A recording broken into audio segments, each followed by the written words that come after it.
So, you want to launch a subscription box and don't know where to start? Girl, you are in the right place. I'm Julie Ball, a subscription box coach, and your host here at Subscription Box Basics, a podcast for new and aspiring subscription box entrepreneurs that want to avoid overwhelm. So grab a coffee, some pen and paper, and let's have some fun. Hey, everybody. Welcome back to Subscription Box Basics. Thanks for joining me today. Our topic today is something that you probably are dealing with on a day-to-day basis. We're talking about Amazon. Love it or hate it, it's part of modern day life. But today we're going to talk about Amazon and how you can use that for your subscription box business.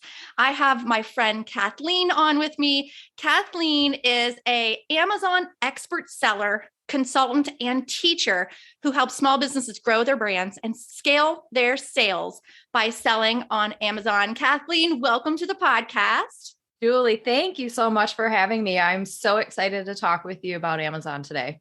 Awesome. And you know Amazon like we don't. Like, you know it inside and out. And I feel like you're going to just bring so much value to our listeners who are thinking about, like, what other platforms can I use to sell my subscription box? So why don't we start by telling everyone a little bit about yourself and your background?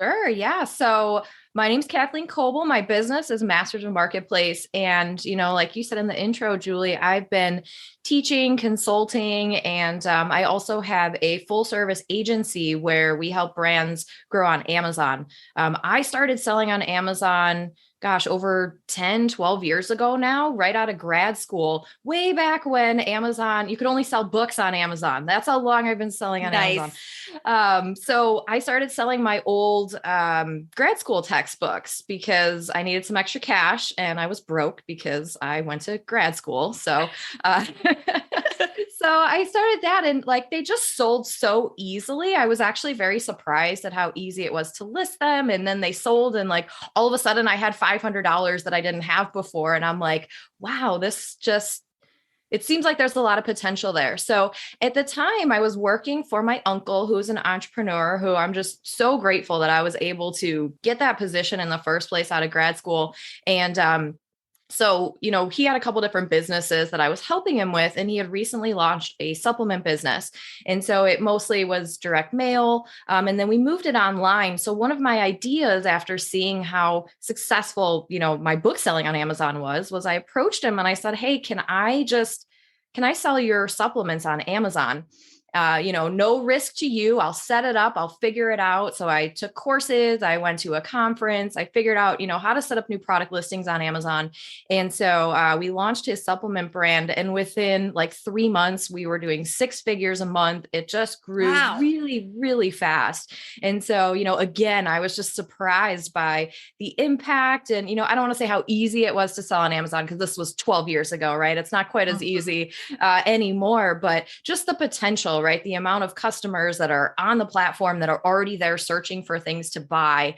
And Amazon is so trusted, people know that they can return things if they don't like them, and, all that good stuff. So I did that for quite a few years until I branched out, and I eventually left working for that company after I had my first baby. Your time becomes so much more valuable after you have a child. And so about a year after I had my daughter, I decided to leave and start doing it on my own. So that was about 6 or 7 years ago now. And, ever since then, I've really been helping small businesses grow and scale their brands on Amazon, everything from doing consulting to, we manage quite a few different brands, full service, setting up the listings, managing the account, the advertising, all that good stuff. So, I see how Amazon works. I'm, pretty good at looking at people's businesses and figuring out, okay, what's the best way for you to monetize your business on Amazon? And 9 times out of 10, it's selling your physical products on the marketplace, because that is what Amazon is primarily known for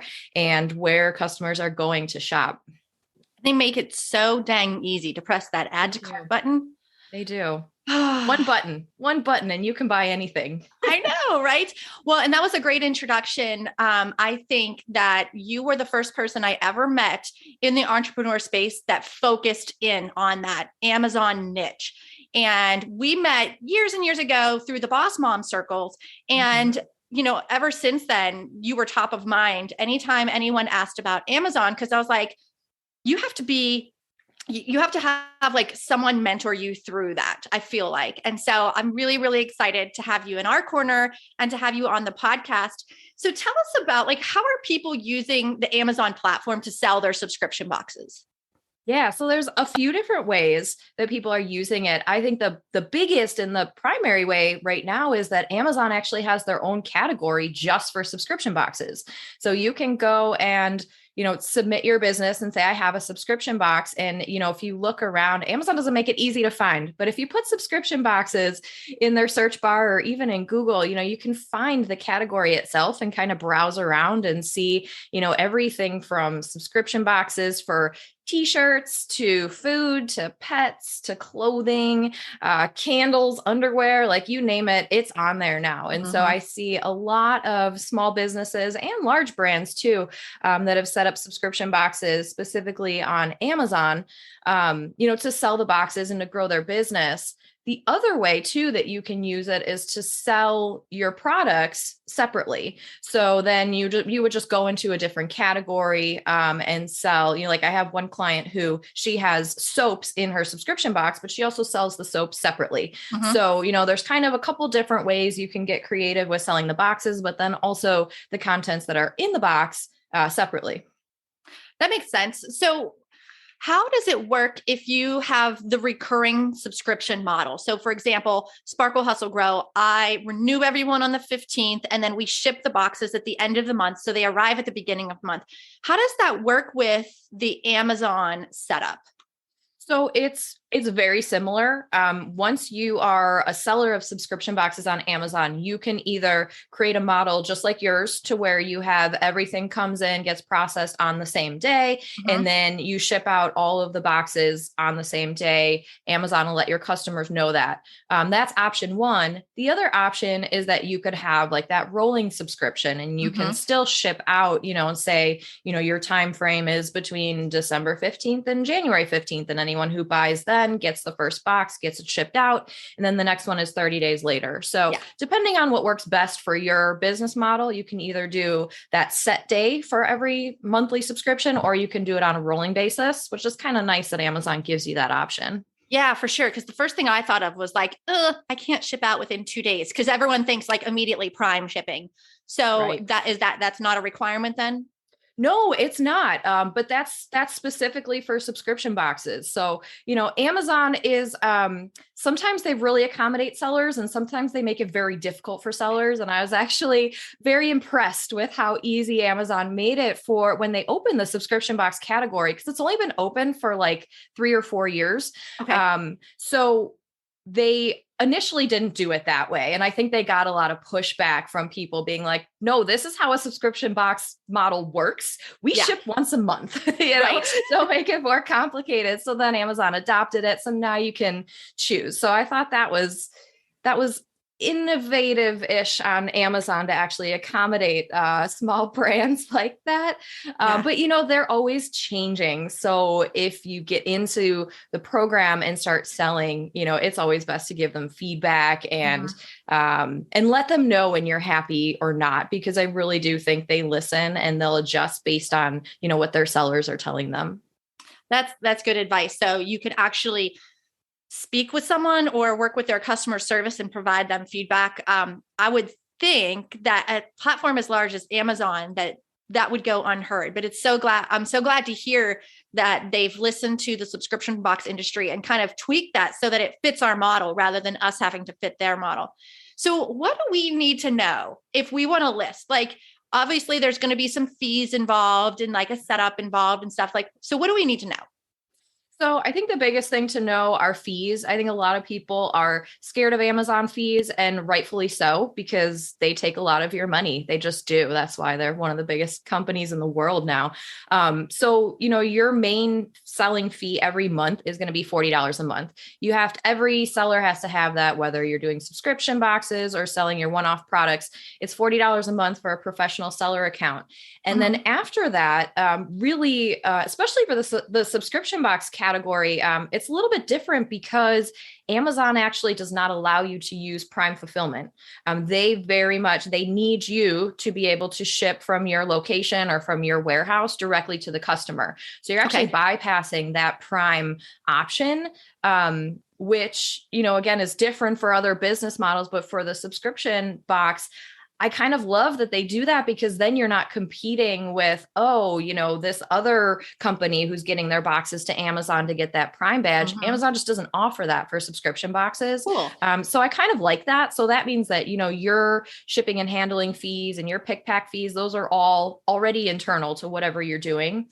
So then outside of that $40 a month fee, Amazon is going to take 15% of any revenue that you generate, whether you sell 1 box a month or 1,000 boxes a month. They're going to take 15% of whatever your selling price is.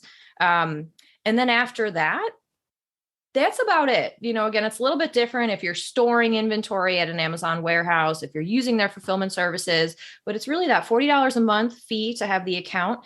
And then you have to factor in 15% really just off the top. And Amazon, they require you to give a small discount for that first subscription. So if you go to any listing on Amazon, if the subscription is $39.95, they'll say, okay, for the first month, we'll give you $34.95 or $29.95. And then every month after that is higher. So, I think they're still kind of playing around with how does that work for a customer experience, right? I think a lot of people probably sign up for the first one and then maybe cancel the second one because it's more expensive, right? Unless they really love the box. But it's definitely something you want to factor in when you're pricing your subscription box on Amazon, because they're going to be taking that 15% and you have to have that reduced cost for month one. Yeah, that's really good information to know. And you can adjust that because you're the business owner. So you get to call that shot, which is a beautiful place to be, right? Absolutely. So I'm trying to think of going through my workflow of I get a new subscriber and I do my batch shipment. So how does that work in the platform, in the Amazon platform? Are we able to, as the subscription box business owner, obviously we have to access their address because we need to ship it, but what about their email address? For us, we do a lot of email communication with our subscribers because we have digital assets. We have a Facebook group and we want to be able to invite them into those things. So how does that work with Amazon?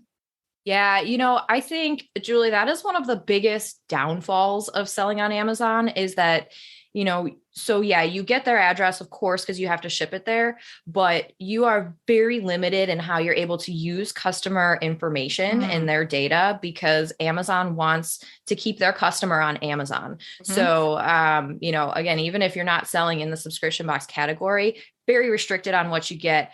With email, you don't actually get their email. What you get is an Amazon generated email address, which then only sends messages directly to their Amazon account. And that customer has to have basically messages allowed from sellers in order to receive them then to as an email notification, to their email, which again is through their Amazon account. So you don't get the, their name, their business at Gmail, whatever. You get a bunch of gobbledygook at Amazon.com. So you can still communicate with them, but it's just through Amazon and they may or may not actually get the email. But we know they're going to get the box. So there's an opportunity inside the box to communicate. So if we get creative with our inserts, for example, there can be an insert on the top of the box that says, as a membership perk, you get access to this private Facebook community. And then you provide either a link or a QR code, get them in there. And that's where you can then communicate directly with them. So I think, we have, where there's a will, there's a way. We are entrepreneurs. We figured it out, right?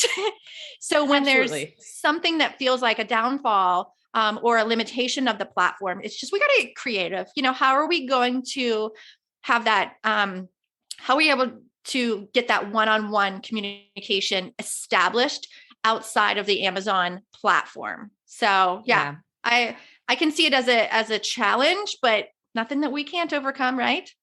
Absolutely, Julie. I totally agree with you. And that's what we recommend for, anyone who, even if you're shipping inventory to Amazon fulfillment, right? You still got to put that insert in, let them know about your business, especially if you're a small business. Like shout that from the rooftops because people love to get that in their box when they receive it from Amazon. They want to know, like, even though I'm buying things on Amazon, I'm still supporting small businesses because there's so many small businesses that sell on Amazon. So using that insert to direct them to your Facebook group, have a QR code on there, even say, hey, go register on the website at this page so that you can then collect their actual email address and market to them via email, outside of Amazon. So, like you said, there's so many different ways around that. You want to be careful, of course, in how you kind of promote that outside of Amazon. And again, Amazon doesn't want you to take customers away, but they're also not dumb. And they know that people have inserts in just about every single product. I'm sure you've gotten inserts in most products that you receive on Amazon that you buy, and so, yeah, like you said, where there's a will, there's a way, and we just get creative and we figure out the best way to make it work for us. And, I don't want that to be a reason why people say, oh, well, I don't want to sell my subscription boxes on Amazon because I won't get customer data. You just got to get a little creative and then you can still get it. Yeah. And there's a lot of other platforms that are the same way where they're going to channel that customer communication. But if there's membership perks beyond that product, that's okay to create. Maybe you create a special video for that QR code and says, I know you found me on Amazon and I'm so glad for that. Beyond the product, you get some membership perks and here's how to access them. So I think having some very customized action items, some very customized videos or links or whatever, I think that it'll be a great way to reach new people because there's going to be people that are using the Amazon platform that they might not be using Cratejoy Marketplace, or they might not find you just, regularly through organic search or your Facebook ad. So it's just another opportunity to reach new people and on a new platform. Definitely. And I think that's one of the biggest selling points of Amazon is just how many customers are already on there. Hundreds of over 100 million customers, plus then you have your Prime people who are just at Amazon diehards and they just say, well, I need to buy, some new socks today. So I'm going to go on Amazon and search around for socks because I know I'm going to buy them there. I just don't know which socks I'm going to buy today. So, not having your products or your box on there could, limit that exposure, right, to people that are searching around for your product that are just not going to buy it anywhere else than Amazon. Yeah, definitely. So as a subscription box business owner, how do we decide if this is a good fit for us? And the other thing as a follow-up to that is there a commitment to make?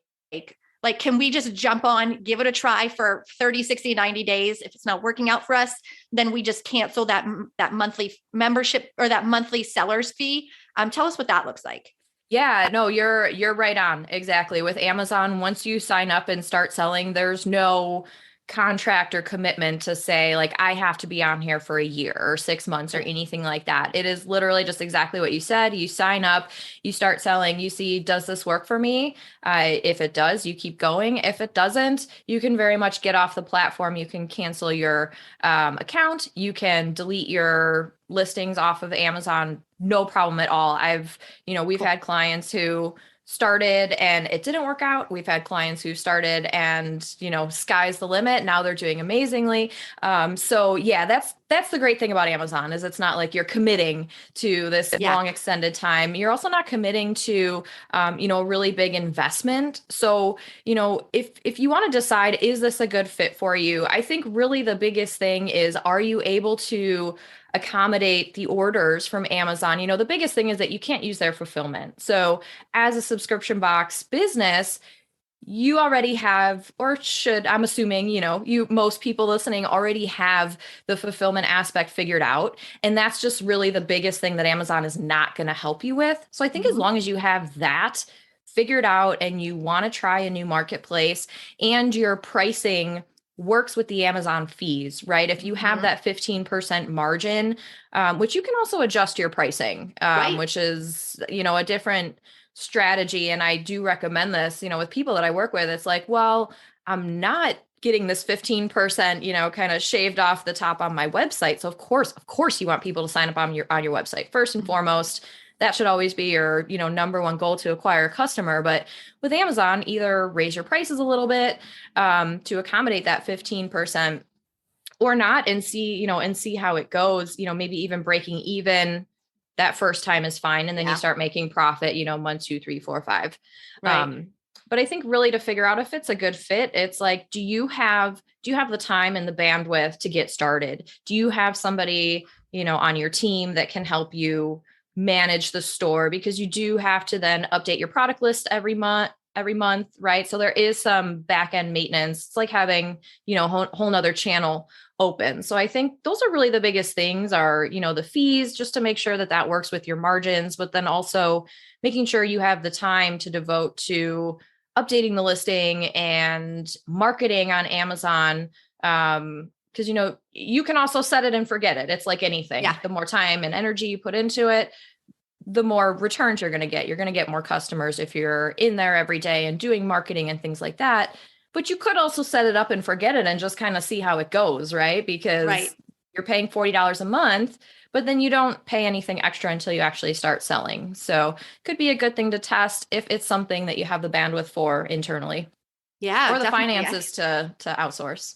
Yeah, I feel like there's a huge opportunity to reach new people. And that's one of my biggest challenges as a box owner is like getting beyond my network and my customers' network. Like, how do we get new people in that pipeline? So I think it's a big opportunity. So if someone is listening and they're like, yes, I want to try Amazon, what are the first steps to get started? So the first steps to get started are you want to go apply on Amazon because there is an application process. So Julie, I can give you the link so that you can post it in the notes, but it's a complicated link. So if everyone just either clicks in the show notes after you're listening to this, or just search in Google, right? Amazon subscription box, and it should come up with the application. And the application is very basic. They're just asking you about your business. What is your box? What are the contents? You pick a category, you give them some of your information about your business, and then they'll get back to you in, about a week or so to let you know if, you're approved to sell in the category, because it is a separate category.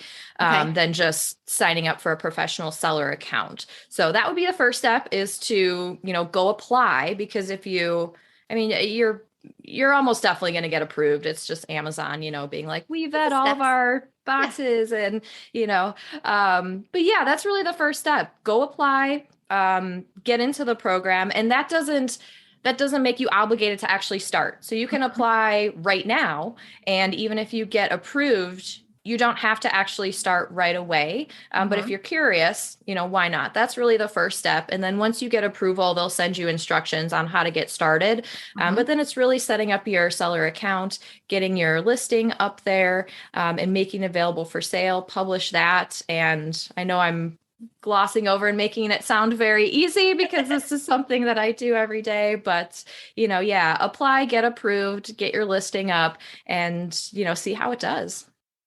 So big picture, how long on average does it take to get set up on this? So, I think, the application process is less than 10 minutes. Once they approve, it's just a one pager, very easy. If people are clicking in right now, you could probably be done by the time we're done with this episode.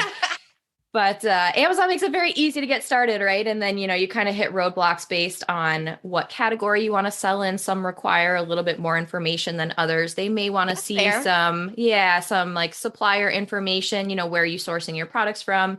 Sometimes they want to see that. Sometimes they want to know which warehouse or which 3PL you're using, things like that, just to kind of make sure that they can rely on you, for subscriptions, and that you're not a business that's just going to sell a box and then, run away 2 months later, which I know no one listening here is in that business, but That's just right. With Amazon sellers, I can say this because Amazon sellers are not quite as reliable as probably subscription box business owners. So the Amazon's seen a lot of sellers come and go. They really are just going to vet your business to make sure that, you've got all of your T's crossed, your I's dotted. And then really after that, it's kind of up to you on how long it takes to create the listing. That's really then the biggest thing is once you have the account, creating the listing, getting your images in place, getting a nice title and some bullet points and things like that, and throw it up there. So this is something you can do. This is something you can outsource. My agency does this, but it's also, like I said, you can kind of throw up the information you have and see how it goes. And also, I really recommend looking at what your competition is doing and what other people are doing in the subscription box category, because you'll be able to see things, like people's titles, right? Like what keywords are they using? What should I include in my titles? How should my images look, so really look at your competition, see who's on there, and then kind of model what they're doing, but then make it your own. That's what I really recommend to people. Like, you want to get started quickly on Amazon, and not have to, invest thousands of dollars in inventory and, hiring people to do all this. You really don't have to. You can do this pretty simply on your own. And then as you start making sales and start making money, then expand it, then take better pictures and, get infographics and, outsource management and things like that. So I love Amazon because you can start small and kind of scale up as you see things are working. Nice. I love that. Thank you so much for sharing all this about Amazon as a platform to sell your subscription boxes. I imagine that there's going to be some people that are really interested in doing this. So where can they maybe follow you or find more information about this, or even start conversations with you, maybe, on social media? Where can they find you? Yeah, absolutely. So my website is mastersofmarketplace.com. On there, you will find blog posts, you will find podcast episodes. There's a YouTube channel. So there's a ton of free information. There's an opt-in right in there that'll kind of go through the steps of like, is your business right for Amazon, and goes through just some of those qualifiers of that. You just want to go through those to make sure that, you're setting yourself up for success on Amazon. And then, like I said, we're on YouTube, Instagram, Facebook. You can follow me either at Kathleen Kobel or at Masters of Marketplace. I've got both handles for, I think, every platform right now.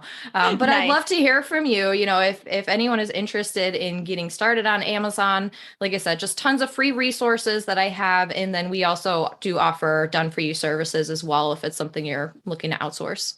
Nice. Thank you for sharing those. We'll make sure to put those in the show notes. And guys, I want to know if you are already using Amazon or if you're thinking about it. So you can always DM me and have these conversations as well. I'm at Subscription Box Bootcamp. Kathleen, thank you so much for sharing your knowledge and your advice on the Amazon platform. I really appreciate it. And thanks everyone for listening, and we'll see you in the next episode.